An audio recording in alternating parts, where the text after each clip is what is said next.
Bien, muchachos, tenemos una misión que es más importante que los Avengers, y es presentar un programa. Por eso digo que yo lo tengo que hacer porque aquí el más famoso de todos soy yo.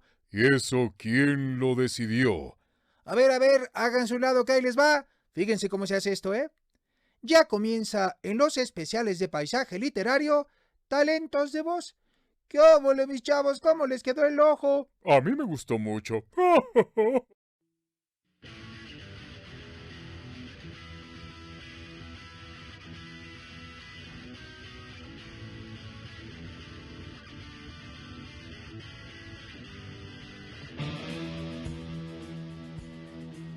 Talentos de voz.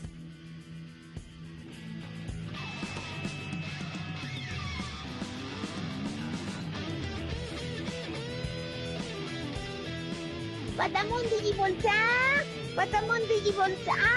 Ay, ¿por qué yo no puedo Digivolucionar? Yo soy malo, y eso es bueno.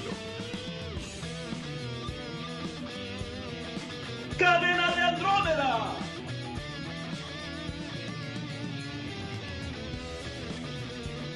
Ay, no estoy amargado. No me digan eso porque no estoy amargado, no estoy amargado y no estoy amargado. Ya me voy, adiós. ¡Uy! ¿Qué estás haciendo? ¡No! ¡Por favor! ¡Ay, ay, ay, ay, ay, ay, ay, Samuelcito, me estás pisando el juanete! ¡Cabum! ¡Sangre sucia, mago! Didi, fuera de nuestro laboratorio. Pero el mundo será todo nuestro. Lo mismo que hacemos todas las noches. Tratar de conquistar el mundo. ¡Claro! Aquí estoy con Gustavo. Vamos a conquistar el mundo a través de paisaje literario. Buenas, buenas. Bienvenidos al 41º especial de Talentos de Voz en Paisaje Literario. Un programa dedicado a esas voces que nos hicieron imaginar miles de mundos. Hoy vamos a estar charlando con actriz y directora de doblaje mexicana, Rebeca Gómez Hernández, más conocida como Rebeca Gómez. Un poco les contaba en la entrevista anterior cuando les anunciaba a quién íbamos a tener en este especial del día de hoy, que no es tan conocida según ella, que puede caminar por la calle sin problema, etcétera, etcétera, etcétera, pero esperemos que a partir de este momento, más allá que estas entrevistas se hacen solamente con audio, van a poder ver las imágenes de ella, quién es y demás, y espero que le den ese reconocimiento que se merece por el terrible talento que tiene, no solamente en la actuación, en la dirección, también como docente en algunas oportunidades.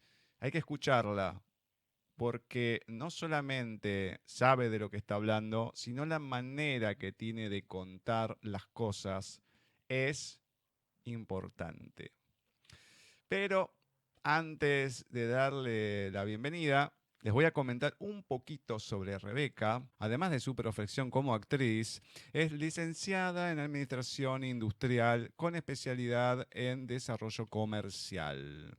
Dentro de los trabajos en donde podemos escuchar la voz y el trabajo de Rebeca, está, por ejemplo, el de la gata malhumorada Grumpy Cats, Daring Do en My Little Pony, La magia de la amistad, Paprika en Paprika, El reino de los sueños, Elle Woods en Legalmente Rubia y su secuela, Emily Fields en Lindas Mentirosas, Abril O'Neil en Las Tortugas Ninjas, De Regreso a la Alcantarilla y Tortugas Ninja, Fat Forward, Lou en Mike, Lou y Og, Yoruchi Chihoin en Bleach, la adorable Susie en Johnny Bravo, Misa Amane en Death Note y Mandy en el show de Malo y Siniestro y las sombrías aventuras de Billy y Mandy.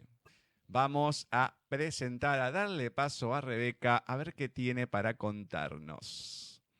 Bienvenida a Paisaje Literario, Rebeca. ¿Cómo va todo por ahí?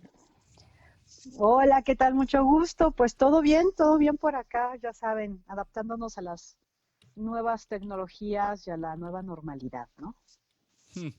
Bueno, sí, estamos todos más o menos igual. Bueno, no llevo tan mal.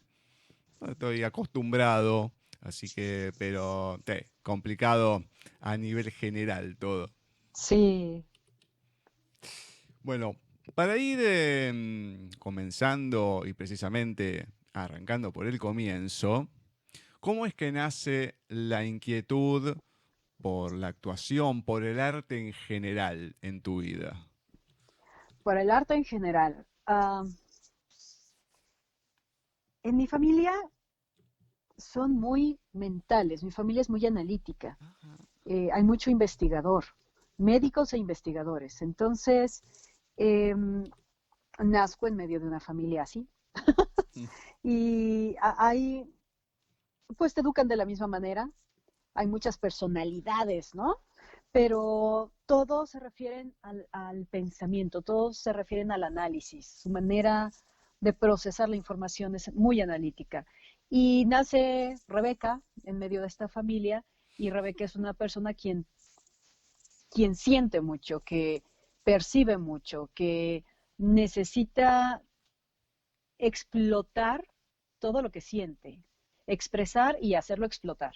Entonces, una manera que desde pequeña encontró para encontrar ese balance del análisis, para mantener pues una vida escolar correcta y cumplir con la forma en que se llevaba la vida en su familia, y además ser ella misma, fue la expresión artística. Entonces, desde niña tomé muchísimos cursos de varias cosas, tanto de deporte como artístico. ¿Y por qué menciono el deporte? Porque ambas cosas llevan disciplina. Creen que el arte no es disciplina, al contrario, es muchísima disciplina. Si no hubiera tenido yo la instrucción del deporte, no hubiera podido siquiera desarrollarme en el ámbito en el que ahora me desenvuelvo, porque es mucha disciplina. Y bueno, así comencé y tomé clases de canto, de teatro, de actuación, de danza folclórica, bueno, la gimnasia, que me llevaba también mucha interpretación, física, y la música. Yo no soy músico, ni mucho menos, pero disfruto mucho la música y siempre me gustó llevar mucho el ritmo.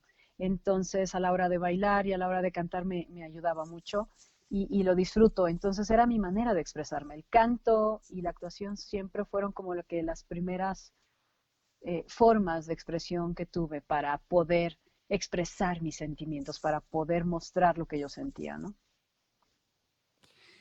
Bueno, y cómo en el medio de todas estas expresiones te recibís de licenciada en Administración Industrial con especialización de Desarrollo Comercial, y cómo lo empezás, si es que se puede utilizar de alguna manera, ¿no? Pero ¿por qué esta carrera y luego compaginándola con la actuación? Bueno, como te dije, la parte artística era extracurricular, era parte de mi instrucción académica, era un extra a mi instrucción académica. Entonces, bueno, pues llega un momento en el que tienes que estudiar una carrera. De hecho, administración industrial no fue mi primera opción. Hubo algunas situaciones en mi vida ahí que de repente me dejaron sin universidad. Entonces, la opción que tenía era hacer examen para el Politécnico, para el Instituto Politécnico Nacional aquí en México. Hice el examen y dentro de lo que yo había, de la especialidad que yo tenía en el bachillerato, bueno, estaba administración. Y bueno, la carrera que más me llamó la atención fue esa, o la otra opción era dejar pasar un año sin estar haciendo nada. Entonces hice el examen y elegí la carrera que más se adaptaba a la estructura académica que tenía, y que podía yo encontrar diversas ramas en donde más adelante diversificarme. Y fue administración industrial, por eso la tomé. Especialización en desarrollo comercial, me enamoró la parte creativa, la parte de crear rutas para mostrar el producto que ya habías tenido. Y nunca pensé dedicarme a algo del arte, la verdad. Comentaba hace no mucho que el que era muy artístico era mi hermano, que es 11 meses menor que yo. Él era desde niño, él era muy divertido como mimo, como mago, contaba muchos chistes, era muy agradable y lo mandaban llamar hasta de programas de televisión aquí en México. Le llamaba la atención él, pero bueno, nunca lo desarrolló profesionalmente, pues porque siempre estaba primero en la escuela, ¿no? Y yo sí hacía cosas artísticas, pero no al nivel que tenía mi hermano, que siempre llamaba la atención. Pero cuando llegó a la profesional, pues esa parte de desarrollo comercial me llama la atención por la parte creativa y entro a un curso, invitada por mi mamá, de hecho, en donde daban producción radiofónica y a mí siempre me llamó la atención producción radiofónica porque hacer online, hacer una historia únicamente con la voz, con sonidos, es lo más difícil de contar porque tienes que contar imágenes, lugares, tienes que compartir escenarios, crear escenarios y compartirlos únicamente con los sonidos.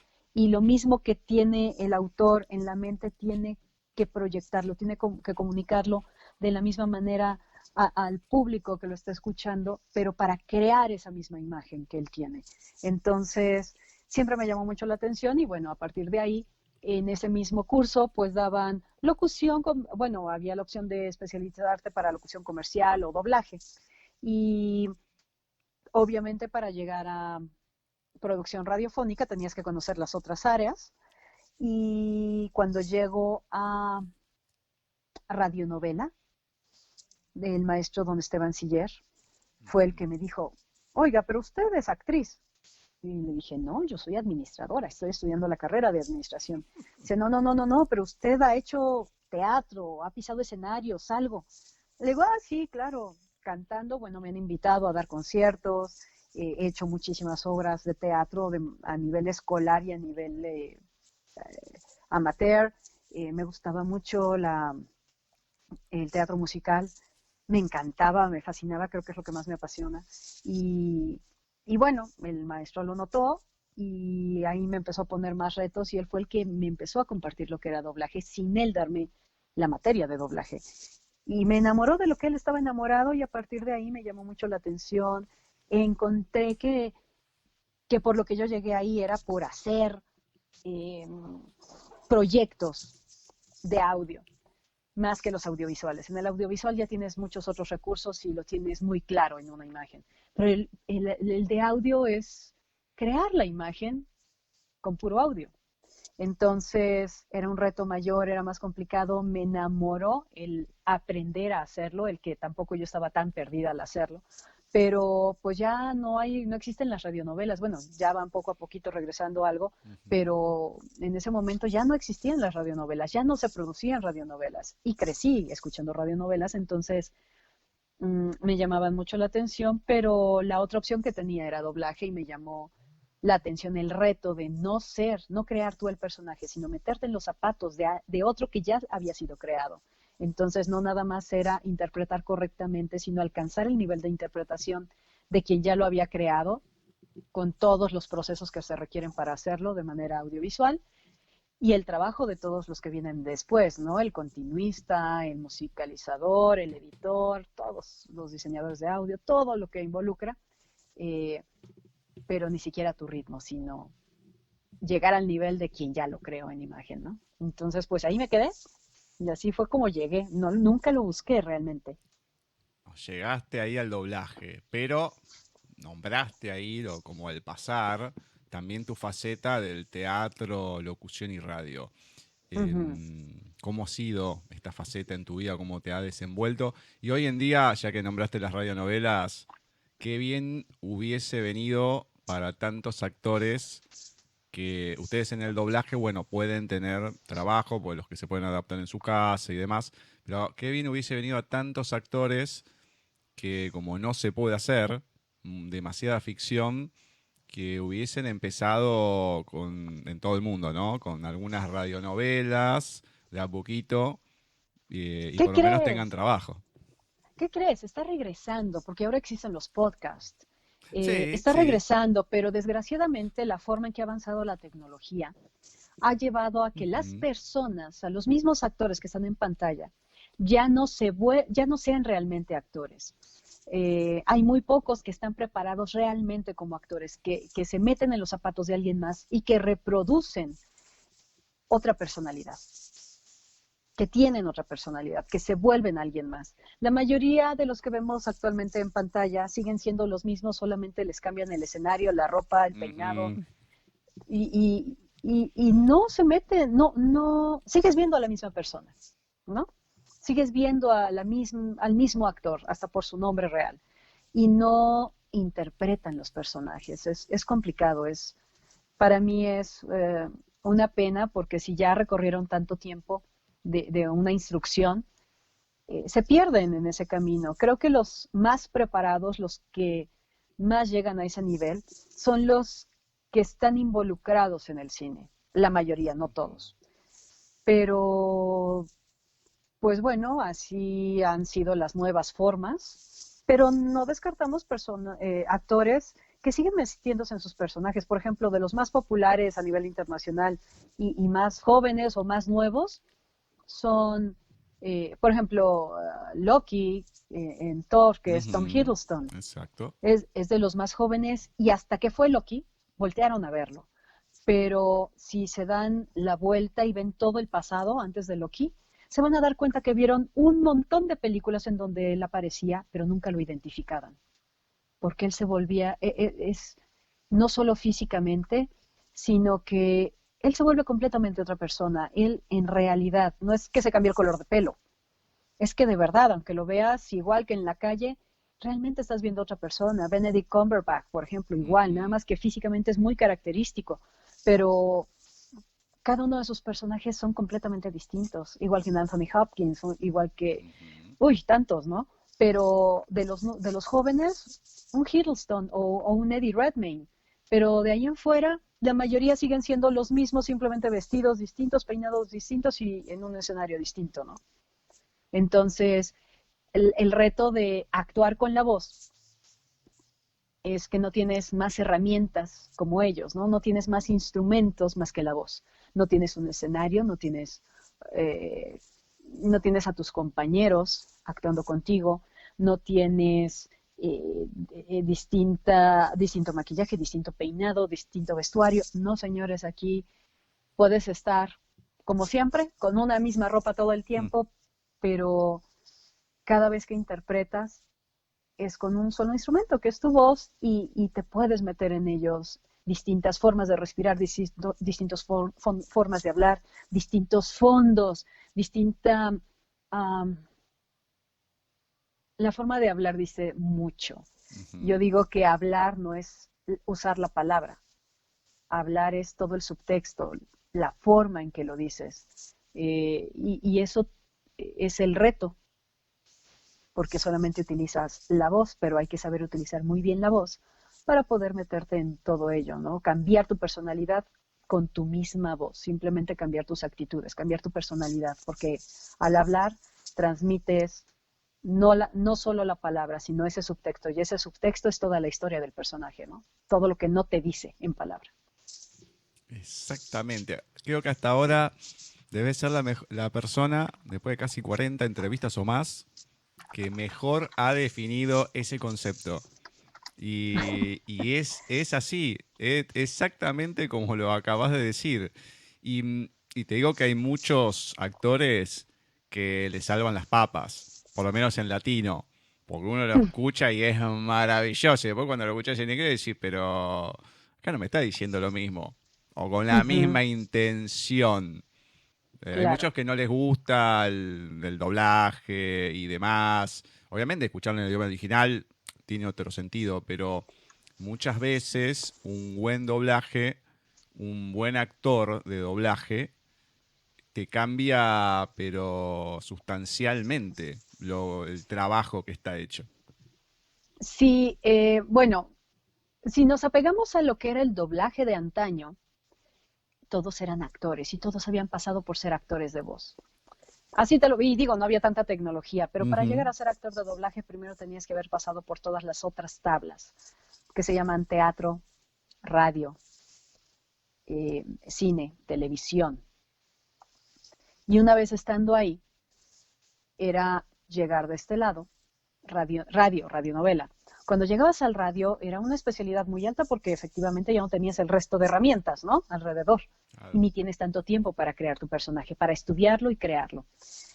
De este lado es muy rápido el proceso y aparte solamente tienes la voz. Pero cuando haces radionovela tú marcas el personaje, tú lo creas con tu propia voz. Y cuando vas a doblaje ya está creado todo, ya tiene un ritmo, una forma, un fondo, expresiones. Y cuando comenzó el doblaje en Latinoamérica, pues solamente se creaban los proyectos para una sola región. Entonces, esa región normalmente era Estados Unidos, ¿no? Cuando se querían comercializar en el resto en Latinoamérica, no había solamente que cambiar el idioma, tenías que cambiar la cultura, tenías que cambiar la forma en la que se expresaban y muchos de los temas no se conocían de este lado.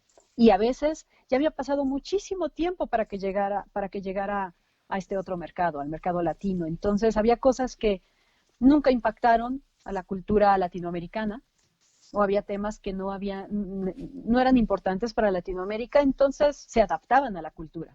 Actualmente, desde que creas un proyecto, ya está creado para que llegue a todo el mundo, no solo a Latinoamérica o a otra región, a todo el mundo. Entonces, no tienes tan permitido el adaptarlo a crear un poco más el personaje o a ponerle un poco más de sal o de pimienta a ese personaje.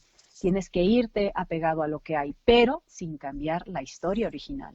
Y sin cambiar, todo el tiempo debería ser. En todas las épocas, el doblaje es una reposición de diálogo de un proyecto audiovisual.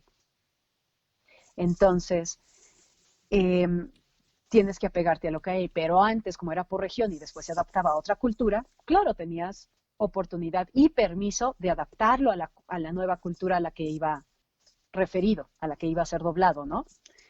Ahora no, ahora con la economía global y demás, bueno, desde que se está concibiendo, desde que está en producción el proyecto, todas las decisiones que se toman para llevarlo a la realidad tienen que mantenerse en todo el mundo porque fueron pensados para que todo el mundo lo acepte.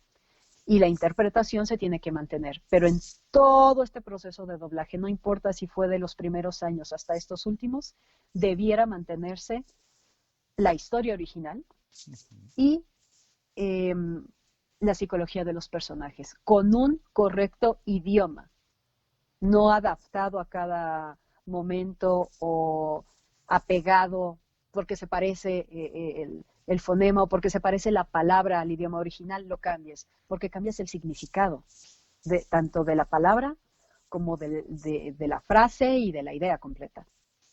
¿Qué beneficio ha sido, a nivel general, es invaluable, ¿no?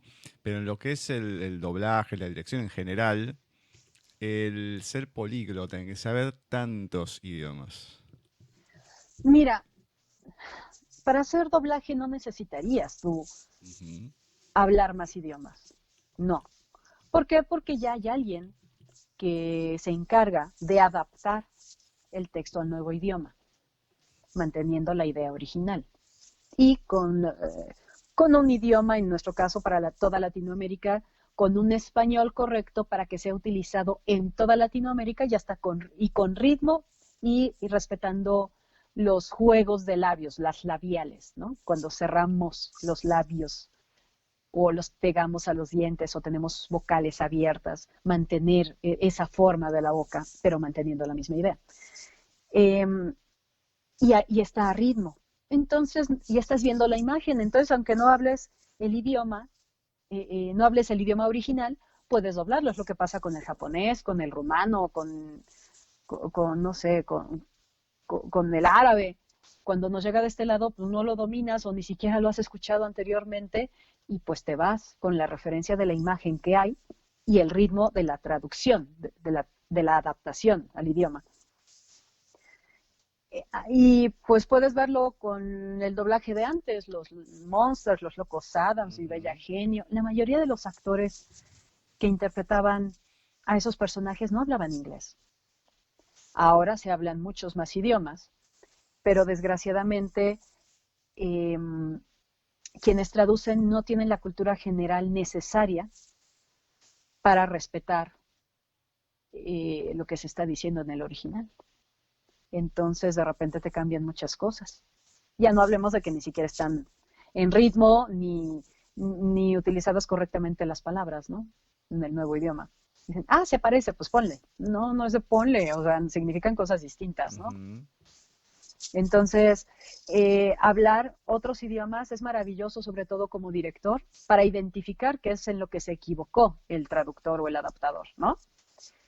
Pero no debiera ser un tema que te hiciera ruido. No debería ser un tema que el actor tuviera que dominar. Ayuda, claro, que el director también lo hable, pues para ayudar al traductor y por la velocidad a la que piden el proceso de doblaje actualmente en las distribuidoras, que son los clientes, ya no son las casas productoras que crearon el proyecto, ahora son las distribuidoras, pues lo quieren en el momento y que ahora todo el material está en streaming, se estrena en el idioma original y quieren que venga con todos los doblajes del mundo, ¿no? Pues les digo, lo hacen como tortillas, lo pasan así como que estás en fila, next, next, next, next, next, pero ya ni siquiera se fijan si está bien hecho y ni siquiera si mantienen la originalidad del proyecto. Eso es una lástima. Entonces, hablar más idiomas, pues actualmente te ayuda mucho, pero finalmente es algo en lo que tú, director, no tendrías que estar entretenido porque ya hubo alguien encargado de eso, y si lo hizo mal, tenemos problemas. Porque tú, director, estás dejando de hacer tu trabajo de dirección, exigiéndole lo que el actor necesita cumplir en el atril para llenar el personaje en pantalla, para atender otros temas, ¿no? Y aparte cumplirlo en el tiempo récord que lo requieren actualmente las distribuidoras, ¿no? Bueno, vos sos una persona que ha estudiado mucho, como ya lo estamos viendo, ¿no? O sea, los idiomas, carrera, actuación, mucho. Pero a la hora de estar del otro lado, a la hora de tener que enseñar, ¿cómo es? No sé si todavía das cursos. Sí, de hecho actualmente doy 2 cursos, uno para México y Estados Unidos y otro para Costa Rica. Me pidieron uno para Costa Rica y lo estoy haciendo. Pero, ¿qué me gusta? Mira, yo soy una persona, si quieren verlo, muy romántica. ¿Por qué? Porque me gusta mantener las cosas, mantener el sentido, el origen, la emoción, transmitir el mensaje original. Y así es el doblaje. Si no, ¿para qué lo doblas? ¿No? Preferiría entonces verlo en original. Estoy percibiendo la emoción, aunque no entienda el idioma. Pero aparte me enamoré de lo que es el doblaje gracias a don Esteban Siller, pero también porque estoy casada con el buen trabajo y me gusta hacer proyectos originales. También me llaman para dirigir voces para animación, para proyectos cortometrajes, para películas originales, live action, pero a mí me daría mucho coraje. Hay para radionovelas también actualmente están haciendo otra vez, pero me da mucho coraje que si supieran ahora los que solo hacen doblaje, porque ahora todo el mundo cree que es llegar y hablar sincronizado, si se dieran cuenta todo lo que cuesta tener una idea, darle forma, proponerla a alguien para convencerlo y te apoye, le guste igual que a ti, se apasione por la idea y decidan invertir todo su dinero, su esfuerzo, su tiempo para realizarlo y compartirlo con el público, les daría mucho coraje llegar a la parte de doblaje y que solamente llegan, ¡ay, qué voz le pongo! Así se va a escuchar más chistoso. ¡Ay, mira, parece tal cosa! A ver, déjale pongo, le cambio tal frase. No, señores, ya está hecho por algo. Y en doblaje no te explican nunca nada de qué se trata la historia, de qué se trata la serie, de dónde viene, a dónde va. No. Entonces, cuando está terminado el proyecto, tuvo una razón de ser cada acento, cada diseño cada detalle en el diseño de audio, cada musicalización, cada obra musical que decora, que le da fondo a cada escena, a cada emoción, los cortes de la escena, por qué se eligió tal toma, por qué lo interpretó de esa manera a cada personaje, tiene una razón de ser. Entonces, que lleguen y lo cambien porque les da risa, porque lo usan de hobby. ¡Ay, qué bonito hacer vocecitas! ¡Ay, yo quiero hacer tal personaje porque es muy popular! Da mucho coraje. Entonces, lo primero que hago al enseñarles es mostrarles eso, mostrarles cuáles son los proyectos originales, de dónde viene, mostrarles el origen del doblaje, por qué se volvió popular, por qué se volvió en México como el mejor del mundo, porque para empezar todos eran actores. Y cada lugar que se ocupaba era un lugar ganado, era un lugar que peleaban por ocuparlo y se ganaba con esfuerzo, con hechos, con logros. Pero actualmente lo ven de una manera muy fatua, mucho oropel, entonces quieren participar porque son fans, ¿no?, de algún personaje, pero no saben lo difícil, lo complicado, la disciplina que requiere y la exigencia que es. Entonces, cuando estoy ahí, me encargo de enamorarlos de los proyectos originales para que los respeten, para que sepan el trabajo del actor que lo creó, y a partir de ahí, ellos se fijen de todos esos detalles cuando están viendo la pantalla y cuando les toque doblar a algún personaje, pues quieran ser mejores, quitárselo fan, para empezar, porque si eres fan, te congelas cuando estás pues junto con tu ídolo, o viendo a tu ídolo, o ser dirigido por tu ídolo, o haciendo un personaje del que eres fan.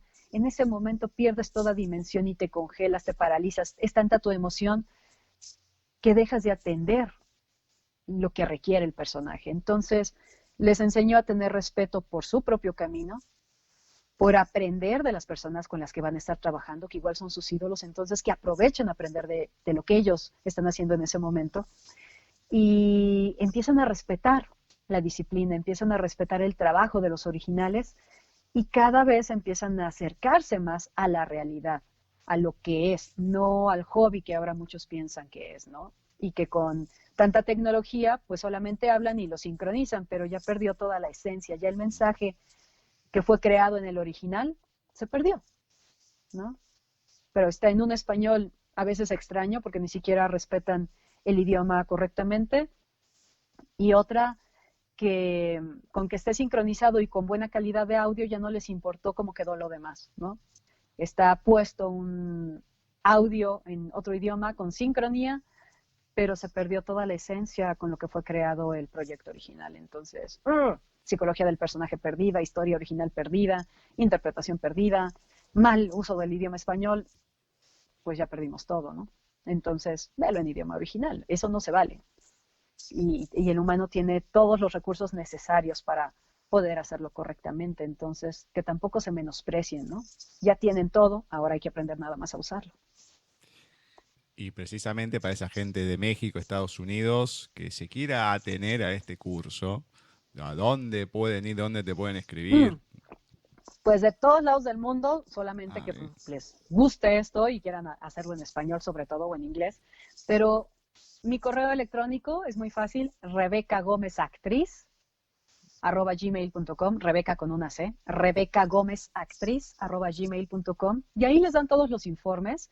Se crean grupos a partir de 10 personas, no más de 20, no más de 20 personas, de 10 a 20 personas, ¿por qué? Para darles la atención requerida y para que cada uno sea atendido de la mejor manera. No es un curso para, como muchos, ¿no? Para venderlo. No, señores, aquí es un curso para realmente compartir la experiencia, y tengo compañeros maravillosos que me apoyan y están igual de enamorados que yo de esta disciplina. Y bueno, tengo el apoyo maravilloso de la maestra Andrea Coto, que es una de las mejores intérpretes en español de doblaje, y tiene personajes increíbles como Glenn Close, como Jane Fonda, Meryl Streep, todo ese tipo de personajes pesados, y es mamá de pues las voces de Thor y de Batman, entre muchos otros personajes que tienen ellos, ¿no? Y pues la hemos escuchado, bueno, para los más jóvenes, la mamá de Alf, por ejemplo, la mamá en la serie de Alf, era ella, y ella también la llegó a dirigir. Es una maestraza, y personas maestros de voz y dicción que quitan el acento, que quitan tonos, perdón, quitan el acento y les enseñan a usar correctamente la voz para dar tonos, para expresar la energía requerida y necesaria sin exagerar y sin quedarse abajo. Como León Pablo, que pueden buscarlo y son los mejores maestros. León Pablo da clases en el CEA de Televisa, da clases en Argos, en Casa Azul, en un montón de lugares súper especiales. Ha sido becado por Francia para ir a dar cursos de voz y tomar clases. Y son personas increíbles. Entonces, y así como ellos, hay muchos, muchos más. Los demás, bueno, se van alternando, pero cuento con el apoyo de esas personas maravillosas que creen en mis proyectos y que han visto los resultados. Y cuando di clases en la escuela de don Esteban Siller, en Sige Produciendo, después también entró Andrea Coto, y tenemos la fortuna de que cuando estuvimos dando clases las dos, y también estaba León Pablo ahí, claro, no siempre, pero estaba ahí, y tenemos la fortuna de que cuando estuvimos nosotros salieron personas que ahorita en el doblaje se mantienen y siguen creciendo y haciendo personajes, no haciendo ambientitos como muchos hacen, ambientes que es solamente el bla, bla, bla, bla, bla que se escucha al fondo, ¿no? Y personajes chiquitos de 1 o 2 intervenciones, de sí señor, hola, gracias, ¿no? Sino que hacen personajes grandes, que hacen personajes importantes, estelares, en series. Hay varios ahorita en Riverdale, hay varios haciendo películas, no sé. Bueno, podría nombrar muchos, pero no quiero aprovecharme de su nombre, porque realmente uno les comparte la información que uno tiene de la mejor manera. Afortunadamente cuento con la habilidad didáctica de poderlo compartir y darle esa forma. Pero quienes hacen el esfuerzo, uno, por irse a sentar esas horas y abrirse para aprender de uno y después llevarlo a la práctica, son ellos. Entonces, realmente el trabajo es de ellos, el esfuerzo es de ellos. Yo les digo también que no importa si tienes al más popular, si tú no te abres a aprender de ellos o no les exiges lo que realmente mereces, pues te vas a quedar abajo, ¿no? Te vas a quedar cojo de alguna habilidad y es lo que me gusta enseñarles desde el principio. Aprendan a respetarse para exigir lo que merecen, porque quienes están invirtiendo su tiempo y abriéndose para regalarles su atención a las personas que están enfrente son ellos mismos. Así que hay que investigar quiénes son, las personas que han estudiado con ellos, a dónde han llegado, qué han hecho, por qué y de dónde han aprendido, ¿no? Esas personas a quienes les estoy regalando mi atención y mi tiempo, tengo que saber quiénes son. Los personajes que hacen pueden ser populares, pero no me dan más allá. Y aprender la técnica es lo más fácil, pero el chiste es que aprendas la técnica, pero nunca pierdas la esencia, que eso es lo que nos encargamos de enseñarles. A enseñarles a mandar el mensaje, ¿no? Y aprender a abstraer el mensaje original para ellos poder replicarlo en otro idioma. Me encanta. Soy muy romántica, ya. No, pero me encanta, gusta esa esencia. Me encanta cuando hay pasión en lo que se hace. Eso me encanta, por eso me gusta. Creo que es lo más importante. Yo soy una persona que creo que esa es parte de mi esencia. Yo no hago nada si no lo quiero hacer. Si no estoy enamorada de lo que voy a hacer, prefiero no hacerlo. Hacer las cosas mal o nada más porque sí, nunca salen y pierdes el tiempo. Mejor comprométete a hacer algo porque estás convencido de hacerlo y todo lo que suceda es magia y se vuelve y crece. ¿Qué papel juega en tu vida la literatura? Muchísimo. Un actor y una persona que se dedica al doblaje que no lee, tenemos problemas. Una persona que no tiene cultura general amplia, simplemente es un lorito repitiendo y no sabe por qué lo dice. Entonces, nunca te está mandando el mensaje. Y si no entiendes lo que estás viendo o lo que estás escuchando, por ejemplo, videojuegos, lo que estás escuchando para replicarlo en otro idioma, no vas a entender el mensaje. ¿Y de dónde viene todo eso? ¿Dónde empieza todo eso? En la literatura. Solamente te puedo decir que cualquier proyecto audiovisual o de audio nada más que existe en el mundo que te comparte algo, sea informativo, sea documental, sea de investigación, sea dramático, lo que quieras, sea ciencia ficción, lo que sea, empieza por una mente que escribe en una hoja o en una computadora. Todo empieza ahí. A partir de ahí se generan todas las ideas para llevarlas a cualquier otra plataforma, de audio solamente o audiovisual. Si no conoces eso, estás perdido, porque no entiendes el origen, no sabes qué es lo que te quiere decir el autor o por qué fue creado de esa manera. Entonces, esa es la base. Ha sido fácil, te digo que muchos de los desarrolladores de videojuegos, los que crean las historias, son doctores en letras. Entonces, si eso no lo respetas, y tengo una amiga que es escritora maravillosa de cine, y está haciendo su maestría, y nos habla de los poemas en los videojuegos. Entonces, imagínense, nadie tiene esa perspectiva más que los que crean la esencia, más que los que crean la base, para que de ahí se desencadenen en varios tipos de proyectos, ¿no? Bueno, vos comentaste algo recién, que es lo que digo, creo que hace ya 9 años que estoy en el programa de paisaje literario, aunque estoy más en la radio, que la poesía es la base de todo. De todo lo que existe, desde hoy en día no se escribe tan así con métrica y demás, como los sonetos y todo, pero la poesía ha sido la base de casi todo lo que conocemos basado en el arte. Claro, bueno, la letra de las canciones, ¿de dónde viene? Exacto. Necesitas un ritmo, una métrica, un todo. De otra manera, no puedes hacerlo. Por ejemplo, yo les digo a los fans de doblaje, el que les gusta el anime, les encantan los openings, ¿no? Les digo, es que para hacer un opening, ¿tú crees que los músicos solamente llegan, vamos a traducirlo y vamos a ponerlo? No, señores, necesitan una métrica, necesitan un ritmo, necesitan saber qué quiso decir qué dice la letra, de qué se trata la historia, para poder reproducirla de la manera más fiel posible, no en palabra, sino en mensaje, sino la idea completa, lo que te quiere transmitir. De otra manera, solamente está dicho, pero no te transmite nada. Exactamente. Vamos a ir a los personajes que le has puesto vos, ¿no? En general. Ok. Vamos a ir nombrando. Y esta primera parte, yo sé que es la que más te preguntan, que lo hiciste hace un montón de tiempo, pero por eso lo digo al principio, y ya después vamos con otras cosas. Uno, creo que este es el personaje que más ternura me daba a mí.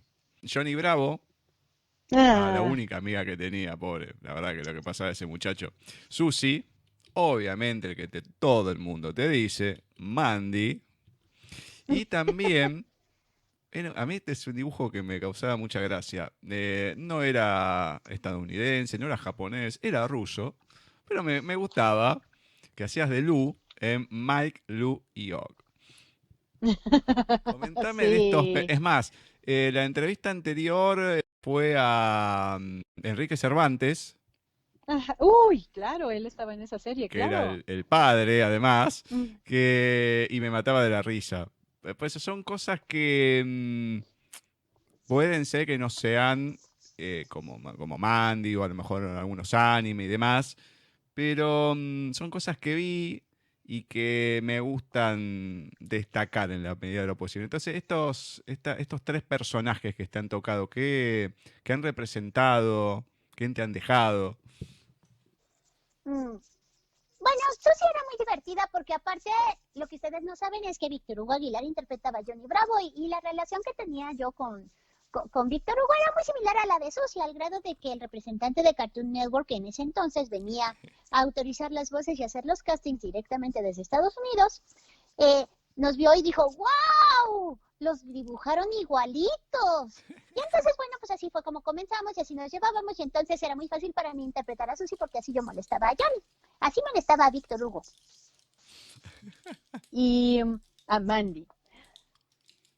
Ay, por cierto, fue uno de mis primeros personajes largos, de mis primeros personajes fijos en caricatura. Y luego, bueno, llegó Mandy. Sí, la amargada de Mandy. Ese fue muy extraño porque apenas hace como un mes, me enteré que me dieron el personaje porque me enojo igual que Mandy a veces. Entonces, el director me dijo que cuando yo llegué, aunque mi voz normalmente es muy aguda, pues llegué a la prueba y dije, no, perdón, se equivocaron.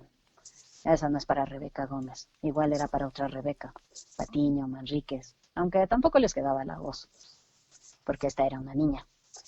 Entonces llegué y me dijo el director que lo tenía que hacer, porque cuando me enojo, siempre contesto igual que Mandy de, ay, sí, ya cállate, no estorbes. Y bueno, pues así me lo dio y afortunadamente me quedé con la prueba y nunca entendí por qué Mandy era como era Mandy. Hasta que muchos años después de terminar la serie, vi un capítulo y me doblé de la risa porque efectivamente era una comedia de situación animada muy divertida. Pero había cosas que a mí, Rebeca, nunca me gustaba decir. Y cuando llegó Lu, bueno, fue antes de Mandy, de hecho nos dirigía Ilia Gil en el mismo estudio en que se grababa Susi y Johnny Bravo. Y lo que tiene Lu es que no es bipolar, es como tripolar. Por ejemplo, siendo la princesa de la isla, yo siempre tengo que hablar así porque todos son mis súbditos, ¿entendieron? Pero de repente llegaba mi papá y tenía que ser un poquito más dulce. Pero llegaba Og y entonces le tenía que dar órdenes porque era uno de mis súbditos. Pero cuando me hacía enojar mi tortuga, Lancelot tenía que gritar todo el tiempo y entonces tenía que darle órdenes y volvió a aparecer mi papá y tenía que hablar así. Entonces era como tener 3 personalidades distintas, pero a Rebeca le gustaba mucho ese cambio de ritmo. Y así te puedes ir con los otros personajes. Me encanta. Cuando me toca un entrevistado así me mato de la risa, es increíble. Es que aparte les da como que mucha risa, sobre todo porque yo, Rebeca, soy muy, por mi familia, la educación que tuve y la disciplina en la escuela que tuve, soy muy correcta, muy propia, muy by the book, ¿no? Me llaman. Lo que debe ser siempre, ¿no? Pero cuando actúo, esa es mi terapia. Estoy acostumbrada a hacer todo lo que Rebeca no tiene permitido hacer. Lo hago cuando actúo. Exploto, grito, lloro, pataleo. No sé, todo lo que sea posible lo puedo hacer actuando. Entonces, les digo que para mí es mi terapia, es mi equilibrio. Como te decía al inicio, entendí que el arte me daba ese balance para expresar. Y en doblaje, en actuar con la voz, esa es la maravilla. Más que actuar en físico, más que actuar corporalmente, porque para actuar corporalmente te metes completo en el personaje y dura más tu interpretación. Yo, dentro de todo, soy hiperactiva, entonces hacer doblaje, hacer tantos personajes en un mismo día es maravilloso, es divertido y es liberador. Me encanta. Vamos a lo que es el anime o el anime. Y 3 series en las que has participado que son importantes. Tanto Bleach como Death Note. Y también una participación ahí en para mí lo que fue el final de una época, por más que después se haya seguido haciendo en cierta manera, pero con ya todas las voces originales y demás, aunque fue dividido en 2 también, ¿no? Que fueron los Caballeros del Zodíaco y en su momento, que causó mucho impacto, que venía, que no venía, el Cartoon Network, el doblaje original, que no, que sí, que fue la saga de Hades de los Caballeros del Zodíaco.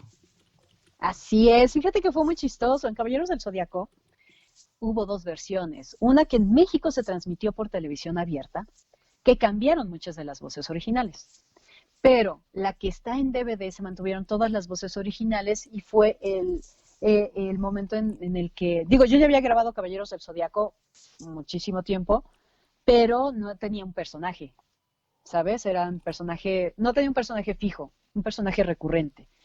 Salían algunos y, una niña, tal cosa, tal otra, entonces me la daban. Pero cuando llega Caballeros del Zodíaco, saga de Hades y sale Pandora, me la asignan. Y bueno, pues yo feliz de la vida porque directamente me la dio Jesús Barrero. Y uno de sus ingenieros, me acuerdo que le dijo, oye, porque me comentó, dice, es que tú le pegas a esta voz, tal cosa, se lo habíamos dado a una chava de no sé dónde, pero que se fue a vivir a otro lado, se fue de vacaciones y les dejó botado de la serie. y entonces andaban buscando algo similar. Y entonces Jesús dice, ay, eso no importa, ya. Y creo que volví a grabar el capítulo que había grabado la otra chava. Ya no sabes, cuando vas a grabar, grabas y no sabes en qué van.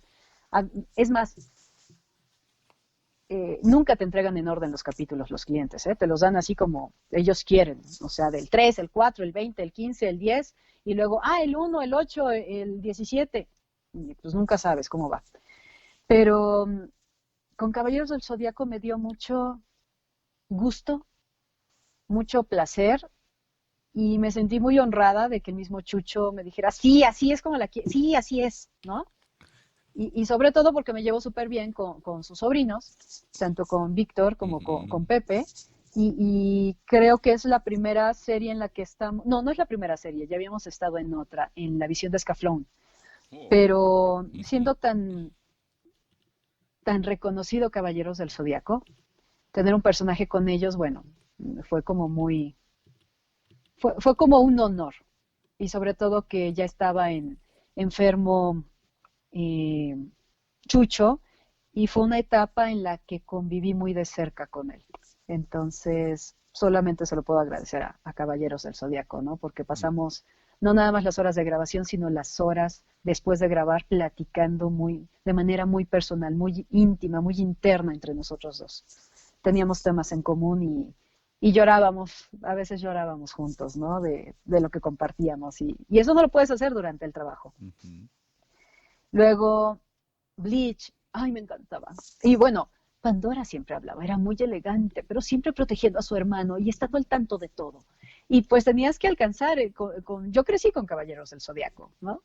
Entonces, bueno, era una parte importante, era mantener y ser parte de esa saga, bueno, padrísimo. Bleach, yo me acuerdo que para Bleach hice muchísimos personajes, hice prueba para muchos personajes y nunca me los quedaba. Pero cuando llegó Guren, hicieron prueba y me la quedé. Y me la dio Lalo Garza. Y era en Bleach, hice hice a Yoruichi. Showing. Yoruichi, Yoruichi. pero versión humana, porque está Yoruichi gato y humana. El gato lo hacía Pedro de Aguillón. Entonces, pero cuando se convertía en humana siempre era entre muy sexy, muy disciplinada, y entonces traía siempre trabajando y entrenando a Ichigo. Y a pesar de ser súper, súper femenina, también tenía su carácter, entonces era muy divertido. Y, bueno, Death Note, Misa Mane. Qué tema con Death Note, Uno, es la primera vez. Hubo muchos temas que rodearon esa serie, muchos. Pero al mismo tiempo es la primera serie en mi vida en doblaje que grabamos en orden los capítulos. Que al director llegan y le dicen, ahí está el manga, eso es lo que vas a dirigir.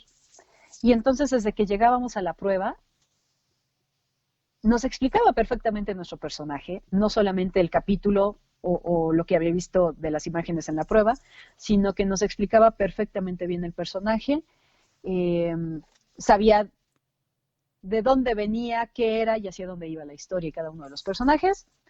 Y cuando lo grabamos, iba en orden, desde el primer capítulo hasta el último. Y los primeros capítulos teníamos al cliente enlazado para corregirnos lo que fuera necesario. Y fue muy divertido, muy, muy divertido, porque al paso del tiempo te das cuenta haces el análisis de la historia y te das cuenta de la profundidad que tiene, ¿no? El peso entre la justicia y la no justicia, el poder que te da una libreta y cómo te puedes enfermar de poder, el juego de sentimientos. En el caso de mi personaje, pues Misa siempre estaba jugando, Misa siempre era una popstar, entonces de repente cuando encuentra la Death Note y entonces quiere hacer justicia, encuentra que puede ser el segundo Kira, pero al mismo tiempo me enamoro de Light y entonces me vuelvo loca, y entonces todo lo que hacen mis fans conmigo yo lo puedo hacer con Light, y Light actúa un poco como yo era con mis fans, me ignora un poco, pero el problema es que él de repente me utiliza, aunque yo no me doy cuenta. Entonces es un juego muy padre, es muy inteligente esa serie. Aunque es oscura, es una serie muy inteligente. Bueno, vamos al live action ahora, con otros 3 personajes. El primero, que trabaja como arquitecta profesional, a pesar de su familia y todo, no sé si te suena familiar. Bridget Murphy, en La Ley de Emilio Murphy.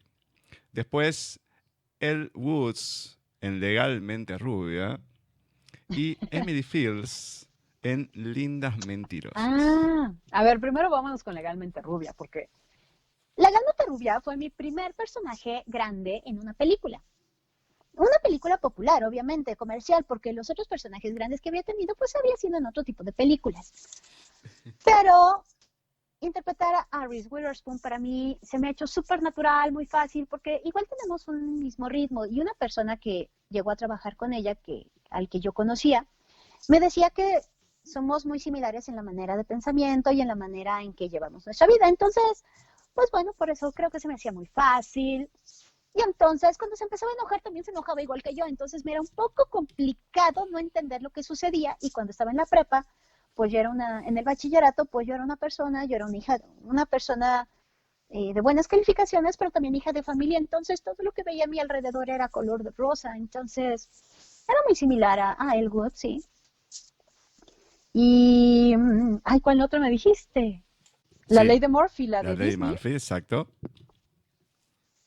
Ay, bueno, pero cuando soy la mamá soy completamente distinta. La Ley de Milo, obviamente, Milo siempre tiene problemas y entonces yo tengo que estar cerca para procurar que no sucedan más cosas malas.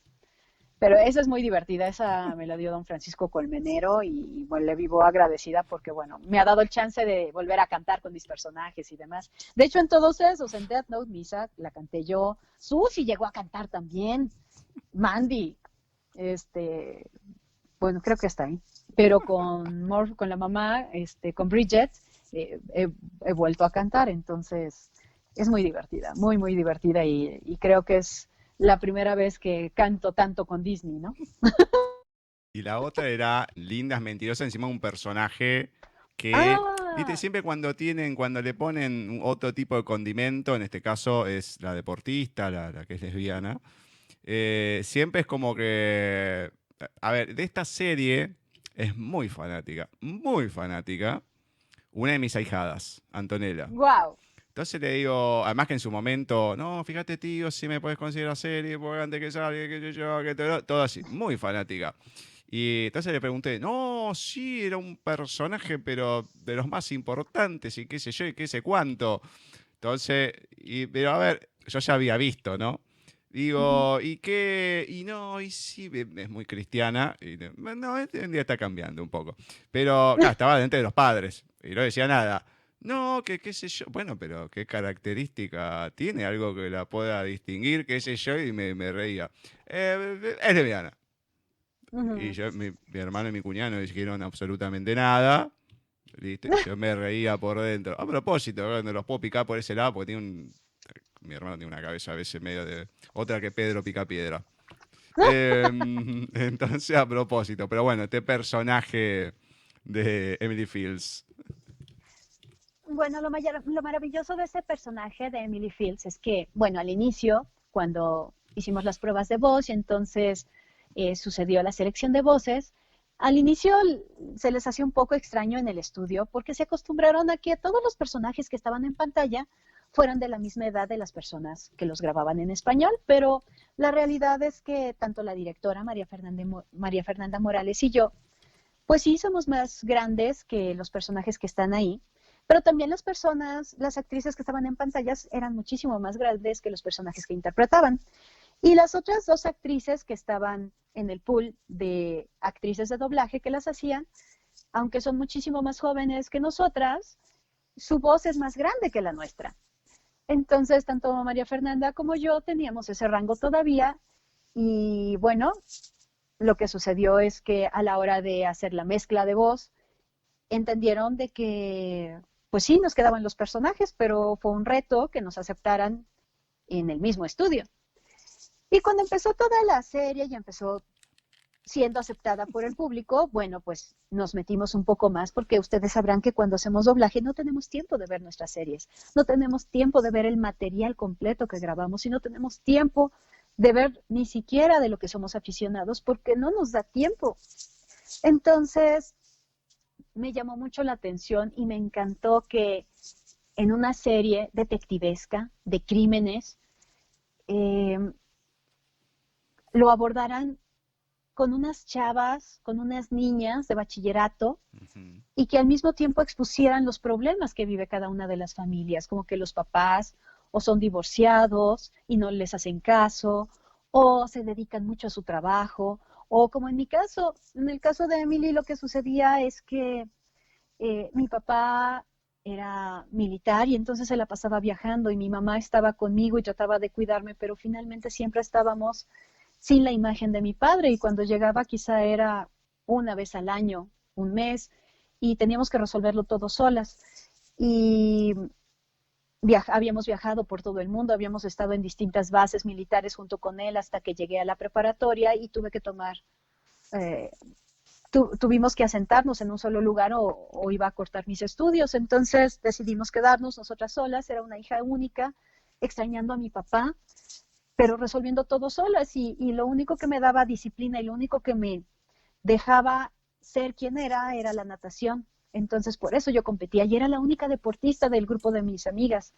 Todas ellas eran súper femeninas, súper novieras y siempre estaban viendo qué es lo que estaba de moda y en mi caso no era la moda, sino que me encantaba lo que sucedía en las competencias y me preparaba para ello. Y después me di cuenta de que me gustaban las niñas, no me gustaba el sexo opuesto, aunque me llevaba increíble con todos mis amigos, pero aunque tenía amigas, también había niñas que me gustaban y entonces enfrentarlo y la manera en que se lo tuve que decir a mis padres, creo que me gustó mucho cómo se llevó en la serie porque entendieron de que las personas valemos por ser personas, no por nuestras preferencias, no importa cuál sea tu preferencia. Todos tenemos virtudes y defectos, pero esto no es una virtud ni un defecto, es una simple preferencia, así como si te gusta una manzana roja, o una manzana amarilla o una verde, y lo que vale son los valores, no otra cosa. Entonces me gustó mucho cómo lo llevaron y cómo fue aceptado y creo que es un tema